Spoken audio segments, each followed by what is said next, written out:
Mesdames et messieurs, soyez la bienvenue à ce premier numéro de votre entretien hebdomadaire. Nous sommes aujourd'hui au siège du SAEMS avec M. Saourou Sène, qui est donc notre premier invité. Nous allons discuter avec lui donc de beaucoup de questions, des questions liées à la condition de l'enseignant, des questions liées au SAEMS parce qu'il vient d'être réélu pour un deuxième mandat. Et nous allons aborder également les négociations avec le gouvernement du Sénégal. Donc bonjour M. Sène. Bonjour M. Djegansar, je salue aussi tous vos internautes qui vous suivent à partir de cette émission ô combien importante pour l'éducation nationale. Chers téléspectateurs, ça c'est le premier numéro et cette émission est destinée donc à vous faire rencontrer, à vous faire découvrir donc tous les acteurs de l'éducation. M. Sène, nous allons commencer par revenir un peu sur votre parcours professionnel surtout. Comment vous êtes entré dans le syndicalisme? Donc, merci, il vous a fallu combien de temps déjà? Merci beaucoup de me poser la question, mais quand même permettez au nom du syndicat autonome des enseignants du moyen secondaire du Sénégal, la première force du moyen secondaire, mais de vous remercier de nous avoir choisis pour ce premier numéro. Et je crois que c'est un devoir pour nous de vous souhaiter plein succès pour la suite des autres numéros. Alors, Saourou est le secrétaire général d'une organisation syndicale. Mais auparavant, je dois rappeler que je suis professeur de lettres modernes et professeur de techniques de communication aussi. J'ai servi au niveau du lycée de Thionck-Essyl pour la première fois à partir de l'année 2003. Et j'avoue que lorsque j'étais au lycée de Thionck-Essyl, je n'étais pas encore syndiqué. J'étais juste un jeune enseignant qui venait de sortir, mais qui du coup avait déjà senti la situation des enseignants au regard de leur situation salariale, au regard de la situation dans laquelle ils travaillaient, l'environnement scolaire. Bref, je savais que ce qui m'attendait dans cette carrière-là n'était pas facile. Bon, il a fallu maintenant quitter Thionck-Essyl en 2005 pour arriver à Diourbel, où j'ai commencé véritablement à militer dans le syndicalisme. Parce que je dois le dire pour la petite histoire, quand le secrétaire général Mbaye Fallé, à l'époque fondateur du SAEMS, m'a trouvé à Thionck-Essyl, j'avoue que j'avais beaucoup de doutes quant à l'efficacité de l'action syndicale, étant donné que j'avais vu en lui déjà quelqu'un qui était très fatigué, et je me disais que si ce sont ces gens-là qui vont porter la lutte ou les préoccupations des enseignants, ça va être très difficile pour nous. Mais à partir de Diourbel, quand même, je me suis engagé dans le cadre du Grand QSEMS. Vous savez que qu'est-ce qui a changé entre-temps pour que vous vous engagiez? Oui, mais ce qui a changé, c'est que je suis arrivé à Diourbel et j'ai trouvé quand même la lutte des enseignants dans le cadre du Grand QSEMS qui regroupait le SAEMS et le SNEMS. Et ce qu'on exprimait en termes de préoccupation dans la plateforme me paraissait très pertinent pour l'éducation nationale. Et à partir de ce moment, je me suis engagé. Et lorsque je me suis engagé, quand d'ailleurs de façon générale, quand je m'engage pour des choses, j'y fais à fond comme un bon serrère aussi. Et là, à Diourbel, quand même, j'avoue que dès que j'ai commencé à participer aux réunions, les gens m'ont responsabilisé automatiquement. Au niveau de l'unité syndicale de base du lycée d'enseignement général, j'ai été déjà forcé à être le coordonnateur. Qu'est-ce qui a fait cette différence? Il y avait la fougue, c'était les idées pertinentes, c'était quoi? Bon, en tout cas, moi... Qu'est-ce qu'il faut pour percer? Je crois qu'il y a un peu de tout ce que vous venez de dire. Parce que de toute façon, quand même, autant le dire, toute modestie mise à part, les enseignants, c'est des esprits libres.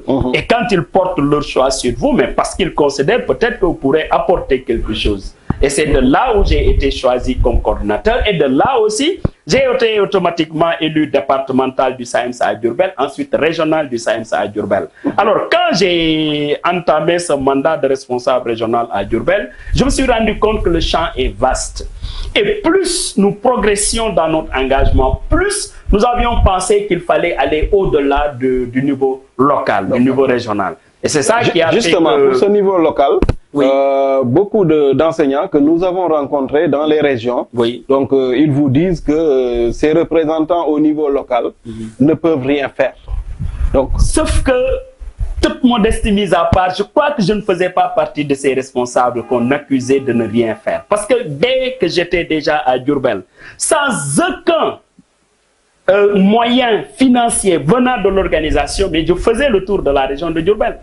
À chaque fois qu'il y a une difficulté quelque part, je n'hésitais pas à me déplacer. L'histoire de Ndouleu est là pour l'illustrer. Il y a une jeune dame qu'on avait affectée dans un CM à Ndouleu, et quand elle est venue, elle a été accueillie par son principal, mais par la suite, elle a eu des difficultés. Quand on m'a informé de ça, d'une séquence, parce que le professeur avait donné des exercices aux élèves, et certains élèves n'avaient pas fait l'exercice. Quand elle est venue, elle les a renvoyés.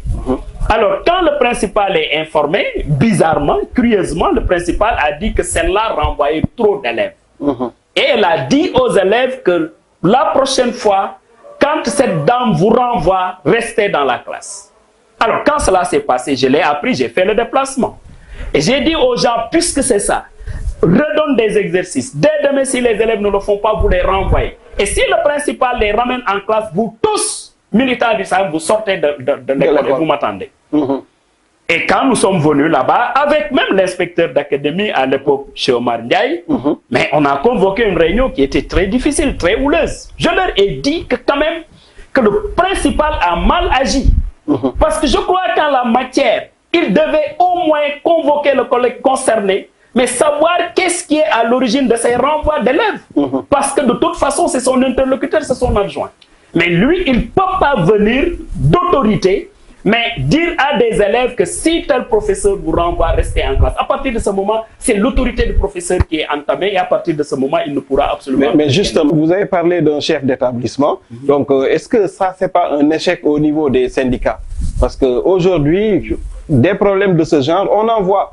Aujourd'hui, tout le monde se focalise sur les négociations qu'il y a souvent entre les syndicats et le gouvernement du Sénégal. Donc, mais un des facteurs qui nuit également aux enseignements-apprentissages, c'est les problèmes internes. Des problèmes internes qui sont justement causés par ces chefs d'établissement qui ne sont pas préparés à la tâche. Est-ce que vous en faites un combat? Dit, ça signifie clairement que les organisations syndicales ne sont pas responsables. Le seul responsable dans cette affaire, c'est l'État du Sénégal, qui a la responsabilité de former tous les acteurs administratifs, y compris les chefs d'établissement. Et c'est pourquoi nous avions pensé à l'érection du corps des administrateurs scolaires. Écoutez, le proviseur, le censeur, le principal n'a jamais été formé pour gérer des ressources humaines. Il n'a jamais été formé pour gérer des crédits. Vous le savez très bien, les proviseurs, les principaux sont des administrateurs de crédit. Ils n'ont jamais été formés à la tâche. Ils font des travaux administratifs chaque jour. Est-ce qu'ils ont été formés pour ça? C'est la raison pour laquelle nous avions pensé à l'érection du corps des administrateurs scolaires qui permettrait non seulement d'avoir une formation modulaire en ce qui concerne la gestion des ressources humaines, une formation en gestion administrative et une formation en gestion des finances. À partir de ce moment, le nouvel administrateur que nous avons, le nouvel administratif que nous avons, mais lui, il pourra administrer correctement ce personnel qui est mis à sa disposition. Parce que la mais à quel niveau est-ce que ça bloque? Mais ça bloque au niveau d'abord de la gestion des ressources humaines. Ça s'apprend, ça ne s'invente pas, ça ne s'improvise pas. Parce que quelquefois, vous venez avec vos propres humeurs et vous voulez gérer ça administrativement. L'administration ne regarde pas des humeurs, encore moins des émotions. Non, mais pourquoi l'État n'a pas encore mis en application donc, cette revendication? C'est ce que nous appelons le non-respect des accords. Parce qu'on ne dira jamais assez. Depuis 2012, nous n'avons pas mis sur la table de nouvelles revendications. C'est presque aujourd'hui, les syndicats sont confinés à faire des conquêtes, mais c'est comme si c'est des reconquêtes d'accords déjà signés. Et c'est ça qui est très inacceptable. Je crois aujourd'hui que lorsque nous parlions du corps des administrateurs scolaires, mais c'est pour que nos établissements, de l'élémentaire jusqu'au moyen secondaire, mais soit géré autrement.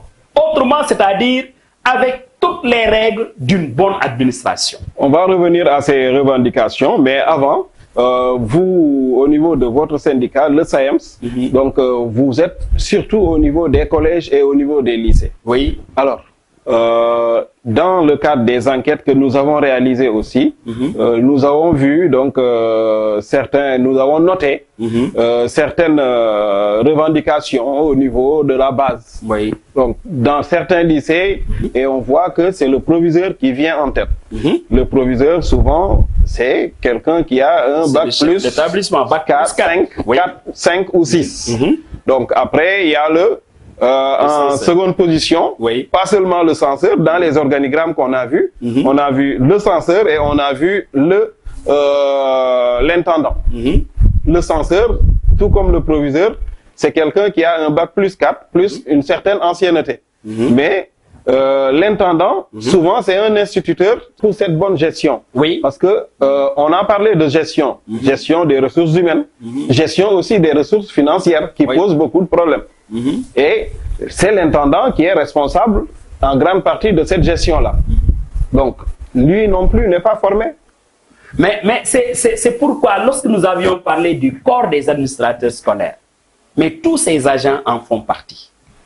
Les proviseurs font partie, les censeurs font partie, les principaux font partie, les surveillants généraux, puisqu'ils font des tâches administratives, de même que les intendants. Et il y a d'autres qu'on oublie très souvent, c'est les comptables matières. C'est toute la gestion administrative des établissements qu'il va falloir reprendre à travers une formation qu'on administre à ces camarades-là. Et à partir de ce moment, ils ne sont plus enseignants. Dès qu'ils sont formés, ils ont le diplôme professionnel, ils deviennent des administratifs. C'est ça la préoccupation. Maintenant, je dois dire aussi que le gouvernement, dans sa réponse, est d'accord pour donner justement toute cette formation à ces agents que je viens de citer, sauf que le gouvernement considère qu'on ne devait pas en faire un corps. Il fallait tout simplement leur donner la formation, améliorer leur situation salariale et leur laisser dans le corps des enseignants, alors que pour nous, il s'agit d'un corps, parce que, encore une fois de plus, ces gens-là ne doivent plus prendre la clé pour enseigner, ils doivent s'occuper de l'administration des établissements. Oui, donc c'est là où se trouve donc le point d'achoppement. C'est ça le point d'achoppement sur cette question. Ok, et à votre niveau, vous ne pensez pas pouvoir faire des concessions pour qu'il reste dans le corps? Non, il ne s'agit pas de faire des concessions, il s'agit de respecter l'accord. Parce qu'un accord, on le signe pour le respecter. Ok, d'accord, on va revenir sur ces actions, sur ces accords. Si le gouvernement pensait que ce n'est pas faisable, il fallait le dire. Voilà, on va revenir sur ces accords qui ont été signés. Et chers téléspectateurs, vous allez toujours nous accompagner, comme ça on va l'interpeller sur ce fameux déjeuner dont on a parlé il y a 2 ans. Non, il y a 2 ans ou il y a 1 an? Il y a 1 an, parce que c'était en avril 2018. En avril 2018, les syndicats étaient en grève. Et tout le monde avait peur. Donc, il y a eu beaucoup de médiation. Donc, personne n'a transigé. Et subitement, il y a eu ce fameux déjeuner dont la presse a beaucoup parlé. Et il y a eu un revirement après ce déjeuner. Qu'est-ce qui s'est passé, SG? Je vous remercie de me poser cette question. Parce que vous savez, on dit très souvent que les Sénégalais vivent de rumeurs. Et il y a des questions sur lesquelles nous ne devons pas accepter que la rumeur passe. Nous devons dire les choses telles qu'elles se présentent. Qu'est-ce qui s'est passé? Nous étions dans une grève très longue, très difficile, à travers des marches au plan national. Toutes les autorités se sont impliquées. Les autorités politiques, les autorités religieuses, bref, coutumières, ce que le Sénégal a, mais de grandes personnalités. Effectivement. C'est pour ça d'ailleurs que les gens n'ont pas compris qu'après avoir vu la première dame, après avoir mangé le fameux thiéboudion de la première dame... Vous savez, je vais revenir sur la rencontre avec la première dame. Oui. C'est d'abord moi, le secrétaire général, le secrétaire chargé des revendications du SAEMS, chez Youssouphi Thiello, qui m'a appelé un vendredi matin. C'était, je crois bien, le 27 du mois d'avril. Il me dit, SG, il y a le ministre conseiller, Abdou Aziz Mbaye, qui a dit que la première dame souhaitait nous rencontrer. Je lui ai dit d'abord que si nous devons rencontrer la première dame, ce ne sera pas le SAEMS seulement. Ce sera le G7 ou bien il n'y aura pas de rencontre avec la première dame. le G6 plutôt, parce qu'à l'époque, le G7 n'existait pas. Les inspecteurs étaient de l'autre côté. Ok. Alors, si eux, ils démarchent au niveau des autres secteurs généraux, jusqu'à ce que nous tous, nous acceptions de rencontrer la première dame, à partir de ce moment, nous la rencontrons. Pour ce qui me concerne en tant que secrétaire général du SAEMS, je suis dans une lutte et je n'exclus aucune rencontre. L'essentiel pour moi est que je me souviendrai toujours à chaque seconde et à chaque moment la grande responsabilité qui repose sur mes épaules en tant que mandataire des enseignants. Et quand ils ont sollicité les autres secrétaires généraux, heureusement pour nous tous, tout le monde était d'accord qu'on la rencontre. Et nous sommes arrivés chez la première dame, je crois qu'il faisait quelque chose comme 13 heures. On est arrivé là-bas, on nous a amenés au niveau de la terrasse, nous avons trouvé une première dame très relaxe, qui d'ailleurs, à la vue, a commencé à rigoler. Nous dire que, mais vous là, il paraît que vous avez marché partout au Sénégal. Et nous, nous étions là, fermons un peu, comme d'ailleurs de bons syndicats. Sur vos gardes. Oui. Alors, elle dit que, il ne faudrait pas me regarder comme la première dame, mais regardez-moi juste comme l'épouse, comme la maman, qui est soucieuse, mais des études des enfants, parce que l'école est très importante. Or, moi, j'ai appris que l'année risque d'être blanche. Et je me suis dit qu'en tant que maman, en tant qu'épouse, en tant que femme sénégalaise, je dois vous rencontrer pour savoir de quoi il s'agit. Et si je peux intervenir aussi auprès de mon mari, je le fais. Et nous aussi, sans port de gants, nous lui avons expliqué la situation des enseignants. Aussi bien sur le plan des lenteurs administratives que sur le plan de leur situation salariale. Et quand on a fini nos exposés, parce que moi j'ai parlé, le camarade secrétaire général Abdoulaye Ndoye a parlé, le camarade Abdou Fati aussi a parlé, lors de ce premier tour-là. Quand on a fini, mais elle a pris son téléphone. Elle est allée de l'autre côté de la terrasse. Elle a parlé à son mari, le président de la République. Quelques minutes après, elle est venue nous dire, voilà, j'ai échangé avec le président, avec toujours le sourire aussi. Mais je vais vous faire le compte-rendu. Mais avant de vous faire le compte-rendu de ce que le président m'a dit, je souhaitais que vous mangiez d'abord. Parce qu'il fait chaud et vous devez être fatigué. Moi-même, je me suis permis de la taquiner en lui disant, mais madame la présidente, qu'est-ce qui nous dit que lorsque nous mangeons votre repas là, tout ce que vous allez nous dire, nous allons dire, ok, gongo. Et tout le monde a rigolé. Elle a dit, non, non, non, vous savez, nous sommes au Sénégal. Et dans notre pays, à cette heure où nous sommes, quelle que soit la maison que vous fréquentez, on vous donnera à manger. Et je vous assure qu'ici, je ne vous donne pas ce que vous n'avez pas chez vous. Et c'est tellement vrai que le riz que j'ai mangé là-bas du tchéboudienne. Ce riz-là, comme je l'ai dit, mais ce que Mme Sen de Amidjouf me donne, je seul sais que je préfère 1000 fois mon riz que celui-là. En tout cas, vous avez dit oui après avoir mangé le riz. Je vous dis, quand nous avons mangé, elle a commencé maintenant à nous faire le compte rendu de son entretien avec le chef de l'État. Et nous nous sommes rendus compte que ce que le président lui a dit, à peu près, c'est ça qu'il nous avait dit lorsque nous l'avons rencontré au palais. C'est les travaux, tout ce qu'ils sont en train de réaliser en termes d'infrastructures et autres, et l'histoire de la masse salariale qu'il va falloir encadrer. Et quand elle nous a fait l'exposé de tout ça, nous lui avons repris la parole pour lui indiquer que cet argumentaire-là, le président nous l'a déjà servi, mais ça ne servait à rien au niveau des enseignants qui considèrent que leur situation mérite d'être changée. Effectivement. Et quand nous avons fini encore de reprendre l'argumentaire, elle a repris le téléphone une deuxième fois. Elle a appelé le président. Quelques minutes cette fois-ci, elle est venue pour dire que où est Saourou, le secrétaire général du SAEMS. Je dis que je suis là. Elle me dit que le président va vous parler. Elle m'a donné le téléphone. Là, j'ouvre une parenthèse.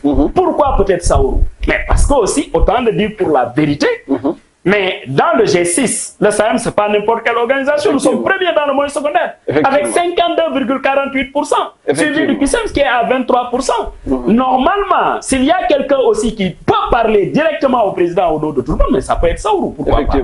Et c'est quand Madame la Présidente m'a donné la parole, le téléphone, j'ai eu le président au coup du fil, j'ai dit oui, bonjour Excellence. Il m'a dit, mais Saourou, ça va bien? Je dis ça va. Il me dit que, bon, je suis en train de trahir une conversation avec le président, mais je crois qu'il me comprendra. Effectivement. Alors, il m'a dit, mais Saourou, avec toutes les relations serrées de couleur, dans comment on appelle ça, le cousinage à plaisanterie, il m'a dit, mais vous ne savez pas que les serrères là ne connaissent pas l'État. Parce que mon épouse là pense que je dois régler automatiquement ce problème-là en donnant beaucoup d'argent aux enseignants qui reprennent les... Alors que l'argent d'un État, on ne le dépense pas de cette façon. J'ai commencé mon argumentaire pour lui dire, Excellence, la situation est très complexe. Et là, je vous le dis, les enseignants sont déterminés. La situation salariale pose problème parce que nous considérons que nous sommes mal payés. Regardez l'étude sur le système de rémunération qui le prouve à suffisance. L'autre aspect, c'est que les lenteurs administratives ont fini de plomber nos carrières, Monsieur le Président. Et dans une situation comme celle-là, nous attendons du chef de l'État que vous êtes une solution. S'il y a des gens qui vous font croire que nous sommes manipulés par des politiciens ou autres, c'est faux.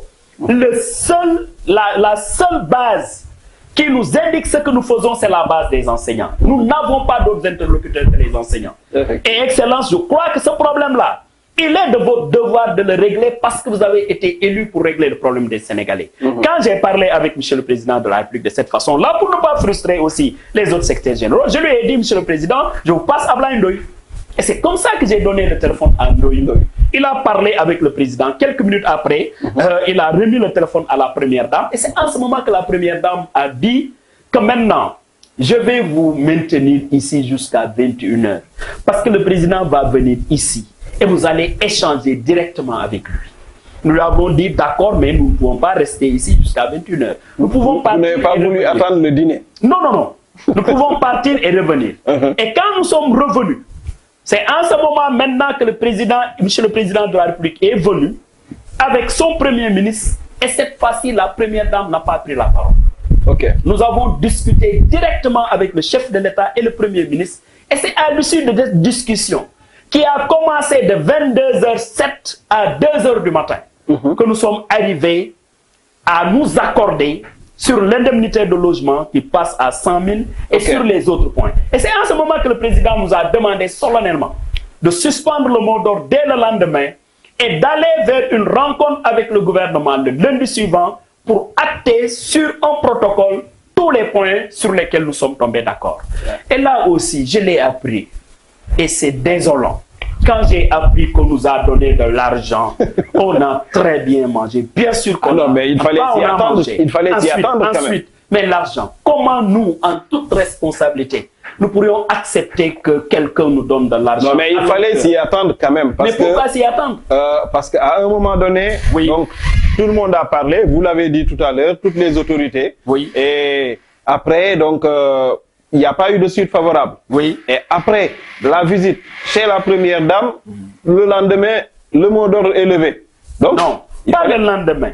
Le lendemain, ce qui s'est passé, après la rencontre avec le président, le lendemain, nous nous sommes retrouvés au siège de l'UDEN pour rédiger le communiqué devant suspendre. Je rappelle bien pour ce qui concerne... Mais tout le monde savait déjà que vous étiez sur le point. Je précise. Au niveau du SAEMS, d'abord, parce que aussi, surtout dans ton domaine, c'est là où vous comprenez le mieux. Au niveau du SAEMS, je dois le rappeler, nous avions une CA le 7 avril 2018, bien avant qu'on arrive à la signature du protocole. La CA, c'est l'Assemblée nationale du SAEMS, où tous les départementaux sont, tous les régionaux, tous les membres du bureau national, les membres du secrétariat permanent. J'avais fait un exposé sur la situation de la lutte et la situation des négociations.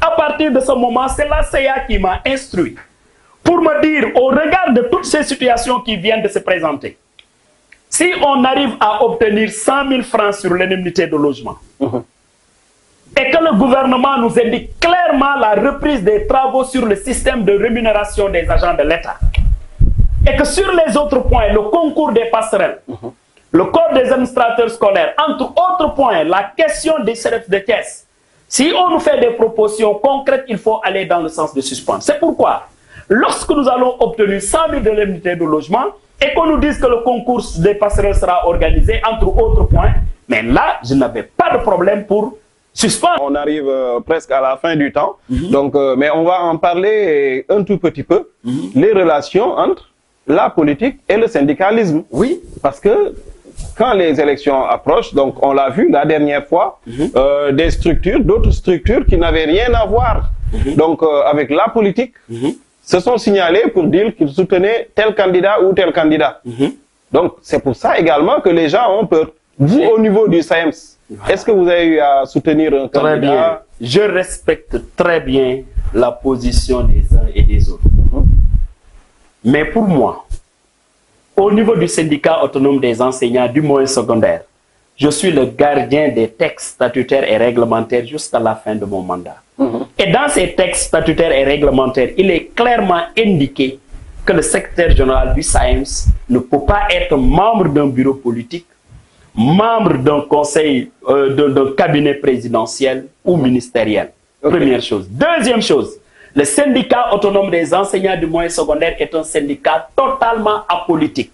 La preuve, c'est pas pour rien qu'on ait parlé de syndicat autonome. L'autonomie de notre organisation fait que nous sommes inféodés à aucun parti politique. À partir de ce moment, personne ne pouvait nous engager à soutenir tel ou tel candidat lors de ces élections. Et c'est ça qui a expliqué d'ailleurs que dès qu'on est entré dans le processus des élections, nous n'avons pas été en lutte. Et justement, vous avez parlé tout à l'heure de votre mandat. Oui. Donc, votre deuxième mandat. Oui. Vous avez été réélu. On a vu la première fois. La première fois, c'était très dense. Oui. La première fois. Est-ce que la deuxième fois, ça a été comme la première? Est-ce que vous êtes passé difficilement? Non. Comme la première? J'avoue, pour dire la vérité, au premier mandat, j'ai battu campagne. Parce que je sollicitais la confiance des camarades du SAEMS. Mais au deuxième mandat, personne ne peut dire que je l'ai appelé pour battre campagne. Pour la bonne et simple raison que je devrais rester objectif. Si les camarades du SAEMS considéraient que nous avions fait un bon travail avec l'équipe qui m'a accompagné, certainement ils nous rééliront sans difficulté. Mais si nous n'avions pas fait un bon travail, le plus naturellement du monde, il fallait nous enlever. Et pour la première fois de l'histoire de notre organisation, un secrétaire général et son adjoint ont été élus à l'unanimité, reconduits à leur poste à l'unanimité. Mais quand même, on est obligé de se coller à l'actualité, n'est-ce pas, chers téléspectateurs? On est obligé de lui demander. Donc, vous n'êtes pas intéressé par un troisième mandat. Vous ne comptez pas changer les textes du SAEMS pour avoir un troisième mandat. Quand même. Ça me fait rire, parce que ça ne me ressemble pas du tout.